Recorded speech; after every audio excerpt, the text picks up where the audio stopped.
Powered by the Las Vegas Review-Journal, this is Vegas Nation Gameday. Presented by D&R House of Diamonds, making luxury affordable. Located in the One Summerlin building in downtown Summerlin. Welcome in, everyone. I'm your Vegas Nation host, Cassie Soto. We hope you had a very safe and happy Thanksgiving. The Raiders season continues with a trip to Seattle to take on the 6-4 Seahawks this Sunday. Let's get to this matchup, starting with our opening drive, brought to you by Capriati's. Make your game day extraordinary with Capriati's. Order now. I'm joined now by Raiders beat writer Vinny Bonsignor. Vinny, the Seahawks are coming off of their bye week, while the Raiders will be coming off of that big win over the Broncos. How can the Silver and Black take advantage of that momentum heading into this Week 12 matchup? Yeah, chances are it's going to be another close game. Almost every game that the Raiders have played in is a close game or has been a close game, save for the Saints game. So I think just the confidence that they built in getting it done in the critical moments against the Denver Broncos, whether it was the drive to tie the game at the end of regulation or when they went, 3 plays to go win it with a touchdown in overtime. I think that really changed some of the narrative in that locker room in terms of how they can play, what they're capable of in those moments. They had failed and failed and failed. To be able to win that situation and command that situation, I think is something that they can build on. Chandler Jones has built an extremely strong resume when it comes to games he's played in versus the Seahawks, but the problem there is, Vinny, is that those stats were accumulated when he was a member of the Arizona Cardinals. Do you think this could finally be the game where he steps up and makes an impact as a Raider? Cassie, what week are we in? 11? Man, we've been talking about this a lot. It almost seems like every week, hey, is this the game that Chandler Jones can break out? I don't know. He's just not had a good year whatsoever. Definitely not. Did not deliver so far anyway, what the Raiders were hoping for the amount of money that they paid him and the investment and all that in free agency. But he still has 7 games or so to make something for himself this season. And it sure would help the Raiders if that started this week against the Seattle Seahawks. They're going to need all the help that they could get. It's a tough environment. It's a good, solid football team. The offense in Seattle can score points, that, and the Raiders defense has been struggling and hasn't been great for the Raider defense this year by any stretch of the imagination. But if Chandler could get untracked somehow, some way, and especially starting this week against the Seahawks, it goes a long way. On that note, Vinny, what matchups should fans be looking forward to in this one? We know last week it was Davante Adams and Pat Surtain, but this week, what do you think fans should look forward to? Yeah, I think collectively the Raiders' offensive line against another what seems to always be a rugged defensive line up in Seattle, protecting Derek Carr to allow Davante Adams to do what he does downfield, and on top of that, being able to run the ball, which I think the Raiders are going to have to run it successfully to neutralize some of what the Seahawks like to do defensively and give Derek a chance in the passing game. So, it's not necessarily one player that I'm looking at. I think collectively along the offensive line, they really need to control the narrative on Sunday. Flip the Field, brought to you by South Point Sportsbook. Download the app at southpointsports.com. Hey everyone, it's Heidi Fang here with Ed Graney, our Review Journal sports columnist, and it's time to take a look at the Seattle Seahawks. The Raiders are coming off of a win. The Seattle Seahawks, though, have had kind of this reemergence of Geno Smith, their quarterback. What have you made of Geno Smith coming along this year, 2023 season? Heidi, can you believe it? At the beginning of the year, we were talking about whether it was going to be Geno Smith or Drew Lock at quarterback. Smith is headed towards more money in 2023 than he has in his 10 years combined. He's only making 3.5 base this year, million. He can get up to 7 with incentives.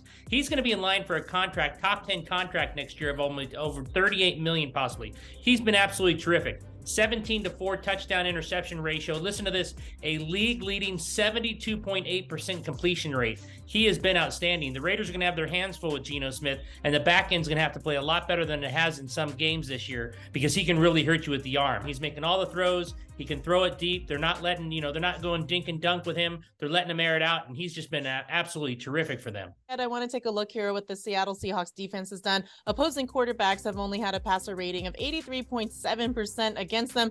What do you make of what this defense has done, and how good is it going to be come Sunday? Well, I think it's been good all year, right? They've made plays against the quarterback. They've made plays against the run and the pass. What this means is Derek Carr has to be at his best this year. He was okay last week, had a touchdown to Devontae Adams, played pretty well last week, but he has not been good this entire year. And given what the Seattle defense has been, Derek Carr needs to step up here for the Raiders. Seattle defense will put pressure on him. They'll come after him. And yet the offensive line has to hold up as well. We know Colton Miller missed last week's game for the Raiders. If that happens again, this offensive line is going to be tested by Seattle. So yeah, you're exactly right, Heidi. The defense has been great on Seattle, and Derek Carr needs to step up this week for the Raiders to have a chance. A star player is a late addition to the injury report. I'm Adam Hill. Josh Jacobs suffered a calf injury late in the week. He wasn't listed on either Wednesday or Thursday, but Friday he was limited in practice. He is officially questionable for Sunday's game against the Seahawks, a big development late in the week for the Raiders. 3 other players also enter the game with questionable status. Colton Miller, starting left tackle, he missed last week's game with shoulder and abdomen issues. He was limited all week in practice and is questionable once again. Does appear to be trending in the right direction to play, however. Kendall Vickers, defensive tackle, he's got a back issue. He's questionable, as is linebacker Luke Masterson. The rookie has a rib injury. He's questionable for the game as well. With your injury report, I'm Adam Hill.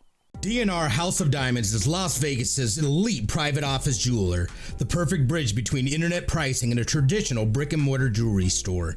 We specialize in loose diamonds, natural and lab-grown, engagement rings, fashion jewelry, custom design, and jewelry repairs. We operate by appointment in our beautiful offices in the One Summerlin building, downtown Summerlin. Our great relationships with the world's largest diamond wholesalers and our low overhead saves you hundreds, if not thousands, on your purchase. With Capriotti's, game day is always extraordinary. Fuel your passion with our award-winning cheesesteaks, in-house oven-roasted turkey, and classic subs. Or create a fan frenzy with our catering trays that are perfect for any crew. At Capriotti's, we deliver extraordinary to you. Listen to the Vegas Nation podcast 3 times a week, featuring Vinny Bonsignor and Sam Gordon to kick off the week with First and 10. In the middle of the week, catch Heidi Fang's takeaways, and rounding out the week on Fridays is Ed Graney and Adam Hill with Unsportsmanlike Conduct. Subscribe to the podcast and check them out as well on VegasNation.com and the Vegas Nation app, all powered by the Las Vegas Review Journal. Vegas Nation, fast takes, smart coverage.